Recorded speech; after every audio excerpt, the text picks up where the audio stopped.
युतीचा विचार डोक्यातून काढून टाका। सोयीचं वाटेल तिथे युती करायची, अन्यथा सोडून द्यायचं असं आपलं धोरण। स्थानिक स्वराज्य निवडणुकीसंदर्भात प्रफुल्ल पटेल स्पष्टच बोलले। दोन्ही ठाकरे बंधू एक येणार असून मुंबई पालिकेवर भगवा झेंडा फडकणार। आदेश बांदेकरांची राजन विचारेंच्या दहीहंडी कार्यक्रमात प्रतिक्रिया। सांगलीतल्या कार्यक्रमात अजित पवार आणि जयंत पाटलांमध्ये झोपली। एनडी पाटलांनी सत्तेसाठी कधीही तडजोड केली नाही। वाळवा तालुका स्वाभिमानी लोकांचा, सहजासहजी झुकत नाही। जयंत पाटलांचा अजितदादांना टोला। आमची विचारधारा शिवशाहू फुले आंबेडकरांची, त्यात तडजोड नाही। अजित पवारांचं जयंत पाटलांना प्रत्युत्तर, तुमचं भाषण पाहून डोक्यात सणक गेली असंही अजितदादांचं वक्तव्य। जयंत पाटील देखणं नेतृत्व आम्ही देखणं नाही का? जयंत पाटील देखणं आणि आम्ही बिन देखणे आहोत का? उपमुख्यमंत्री अजित पवार यांची मिश्किल प्रतिक्रिया। आज दुपारी 3 वाजता केंद्रीय निवडणूक आयोगाची पत्रकार परिषद। राहुल गांधींचे आरोप आणि बिहारमधल्या मतदार यादीवर स्पष्टीकरण देण्याची शक्यता। राहुल गांधींची आजपासून बिहारमध्ये मतदान अधिकार यात्रा। राहुल गांधी 1 सप्टेंबरपर्यंत 1300 किलोमीटरचा प्रवास करणार। पाटण्याच्या गांधी मैदानात यात्रेचा समारोप होणार। मुंबईतील गेडा बंद पडून 40 मजली इमारती उभ्या राहिल्या, पण तिथे मराठी माणूस कुठेही नाही, त्याची ताकद कुठे राहिली नाही, शरद पवारांचं विधान।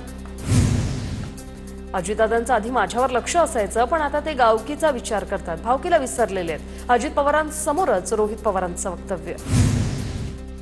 अरे भावकीकडे लक्ष दिलं म्हणून तो आमदार झाला। जयंतराव, त्याला विचारा किती मतं पडली? अजित पवारांनी रोहित पवारांना सुनावलं तर 1200 मतांनी आलोय, पण सरकारला 5 वर्ष सोडणार नाही। रोहित पवारांचं दादांना उत्तर। आमच्या माई एनडी पाटलांच्या पाठीशी उभ्या राहिला, रोहित पवारांचं वक्तव्य। तर रोहितची आजी आहे, तिला भाषणात माई माई करतोय, रोहितला घरी गेल्यावर मी बघतो, अजित पवारांचं मिश्किल वक्तव्य। अजित पवारांच्या जळगाव दौऱ्यावेळी आकाशवाणी चौकात पवार गटाकडून बॅनरबाजी। पश्चिम महाराष्ट्र तुपाशी, विदर्भ आणि खानदेश नेहमीच राहिले उपाशी, अशा आशयाचे बॅनर। अनिल पाटलांना मंत्रिपद मिळण्यासाठी बॅनर लागल्याची चर्चा। मुंबईतील गिरण्या बंद पाडून 40 मजली इमारती उभ्या राहिल्या, पण तिथे मराठी माणूस कुठे आहे, त्याची ताकद कुठेच नाही, शरद पवारांचं विधान।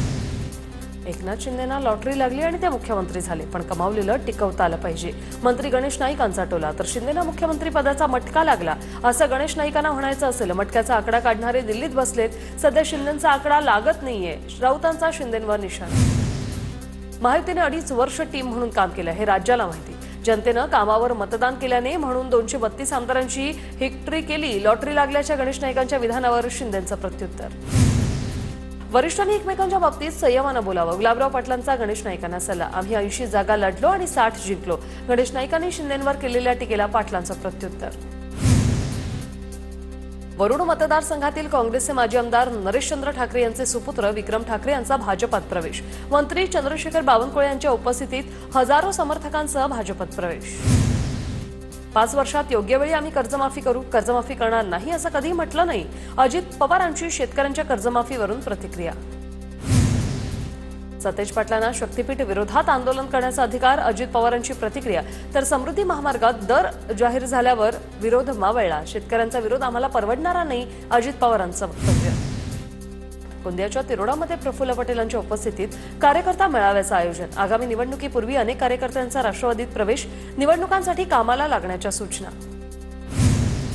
धुळे शहरात मुसळधार पाऊस, जिल्हा रुग्णालयाच्या आवारात पाणी साचलं। पाण्यामुळे रुग्णांच्या नातेवाईकांचे मोठे हाल। अतिदक्षता विभाग, सिटी स्कॅन विभागाच्या बाहेर गुडघाभर पाणी साचलं। अमरावती जिल्ह्यात सलग दुसऱ्या दिवशीही ढगफुटी सदृश पाऊस। तिवसा तालुक्यातील शिरसगाव, अनकवाडी, रघुनाथपूर, मालधूर, मोझरीसह तालुक्यातील अनेक गावांना पावसाने झोडपलं। चांदूर बाजार तालुक्यातील शेकडो हेक्टरवर संत्राबागांना पावसाचा फटका। अमरावतीच्या चांदूर बाजारमध्ये पावसानं शेतीचं मोठं नुकसान। अनेक गावात ढगफुटी सदृश पाऊस, अनेकांच्या घरात पाणी शिरलं। पैनगंगा नदीने धोक्याची पातळी ओलांडल्यानं नांदेडमध्ये पूरस्थितीमुळे मराठवाडा आणि विदर्भाचा संपर्क तुटला। माहूर आणि धानोडा दरम्यानचा पूल पाण्याखाली। नांदेडच्या सेलगावमधील तरुणाचा पालकमंत्री अतुल सावेंना फोन। वाशिम जिल्ह्यात झालेल्या मुसळधार पावसानं मोठ्या प्रमाणात नुकसान। कोंडाळा जांभरे परिसरातील प्रकल्पाच्या सांडव्याला अचानक पूर। शेतकऱ्याचे 40 जनावरं वाहून गेल्याची घटना। 10 ते 15 जनावरांचा शोध लागला, मात्र इतर जनावर अद्याप बेपत्ता। वाशिम जिल्ह्यातील अडाण धरणातून पाण्याचा विसर्ग वाढवला। धरणातून 124 क्युसेकने पाण्याचा विसर्ग सुरू। मुसळधार पावसामुळे धरणातील पाणी जलसाठ्यात झपाट्याने वाढ। प्रशासनाकडून सतर्कतेचा इशारा। वाशिम जिल्ह्यात मुसळधार पावसामुळे काही मार्ग बंद. हिसई गावाजवळील अडाण नदीला प्रचंड पूर.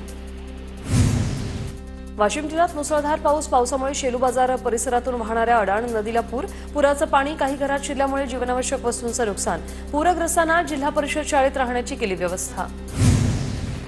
वाशिम जिल्ह्यात पावसाचा जोर वाढला. कळंबा, किनखेडा यासह अनेक गावांना तलावाचं स्वरूप. अनेक नदी नाल्यांना मोठा पूर आल्याने जनजीवन विस्कळीत. कोंडाळा झांबरे परिसरातील सांडव्याच्या पाण्यात 20 जनावरं वाहून गेली. जळगावच्या धरणगावात मुसळधार पावसामुळे धरणी नाल्याला पूर. परिसरातील दुकानं आणि घरांमध्ये पाणी शिरलं. जनजीवन विस्कळीत. यवतमाळच्या पैनगंगा नदीकाठावरील गावांना सतर्कतेचा इशारा. गावांमध्ये पुराचं पाणी शिरून अनेक घरांचं नुकसान. तर हिंगोलीत कयाधू नदी दुथडी भरून वाहते. जळगावच्या बदनापूर तालुक्यात सर्वदूर जोरदार पाऊस. मुसळधार पावसामुळे खरीप हंगामातील पिकांचा फळबागाही पाण्यात. पालघरच्या डहाणूमधील विवळे वेढ्यातील महालक्ष्मी मंदिराच्या गडावरील दरड कोसळली. पायी जाण्याच्या मार्गावर काही भाग कोसळला. सुदैवानं जीवितहानीने. दुकानांचं मात्र मोठं नुकसान. नांदेडमध्ये पूरस्थिती गंभीर. पैनगंगा नदीने धोक्याची पातळी ओलांडली. मराठवाडा विदर्भाचा संपर्क तुटला. माहूर धनोडा पूल पूर्णपणे पाण्याखाली. पैनगंगा नदीच्या पुलावर पोलिसांचा बंदोबस्त. नांदेड जिल्ह्यात कालपासून जोरदार पावसाची हजेरी. अनेक नद्यांना पूर. ओढ्याला पूर आल्याने बेरलीतील नागरिकांचा पुराच्या पाण्यातून जीवघेणा प्रवास. बीड तालुक्यातील पोत्रा गावात पूल पार करताना शेतकरी वाहून गेल्याची घटना. शेतकरी वाहून जातानाचा व्हिडिओ व्हायरल. गाळ्यात अडकल्याने शेतकऱ्याचे प्राण वाचले. लातूर जिल्ह्यातील तावरजा नदीला आलेल्या पुरामुळे शेती पिकाचं अतोनात नुकसान. भाजीपाला, सोयाबीन आणि ऊस पिकं पाण्याखाली. जालन्याच्या बदनापूर तालुक्यातील पांगरी, केळीगव्हाण आणि भराडखेडा या परिसरात ढगफुटी सदृश पाऊस. पावसामुळे नदीला पूर. पांगरी येथील गावकऱ्यांचा संपर्क तुटला. तर पुराचं पाणी शेतात शिरल्यामुळे मोठ्या प्रमाणात नुकसान. चिपळूणमध्ये रात्रीच्या वेळेस सार्वजनिक बांधकाम विभागाच्या कार्यालयात अचानक पाणी शिरलं. अधिकारी कर्मचाऱ्यांची तारंबळ. कागदपत्र वाचवण्यासाठी रात्रीपासून कर्मचाऱ्यांचा प्रयत्न. चिपळूणच्या पेढीमधील वस्त्यांमध्ये पुन्हा चिखलयुक्त पाणी शिरलं. मुसळधार पावसामुळे परशुराम घाटातील भरावाची माती वाहून पाण्याच्या प्रवाहात थेट नागरिक वस्तीत वाहत आली. मुंबई आग्रा महामार्गावर अवैध वाहतूक. चारचाकीतून 7 जणांची परवानगी असताना तब्बल 20 ते 25 जणांचा प्रवास. राष्ट्रीय महामार्ग पोलिसांकडून चारचाकीवर कारवाई. नंदुरबार शहर पोलिसांकडून सराईत गुन्हेगाराला अटक. 6,27,000चा मुद्देमाल आरोपीकडून जप्त. 60पेक्षा अधिक गुन्हे दाखल असल्याने जिमी शर्माला पोलिसांनी बेड्या ठोकल्या. आरोपीकडून आणखी गुन्हे उघडकीस येण्याची. बायको नांदायला येत नसल्यानं बापानं 4 मुलांचं जीवन संपवलं. अहिल्यानगरच्या राहता तालुक्यातील कोऱ्हाळे शिवारात विहिरीत मुलांना ढकललं. वादामुळे बायको 8 दिवसांपूर्वी धाराशिवच्या कळंबमधील खामसवाडीतील ओढ्यात 4चाकी कार कोसळली. कारमधील एका लहान बाळासह 4 जण सुखरूप बचावले. ग्रामस्थांच्या प्रयत्नांमुळे प्रवाशांचे प्राण वाचले.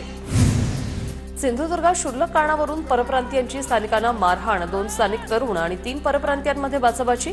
एका स्थानिक युवकावर फावडे मारून जखमी केलं. तर परप्रांतीय आरोपीला पोलिसांनी ताब्यात घेतलं.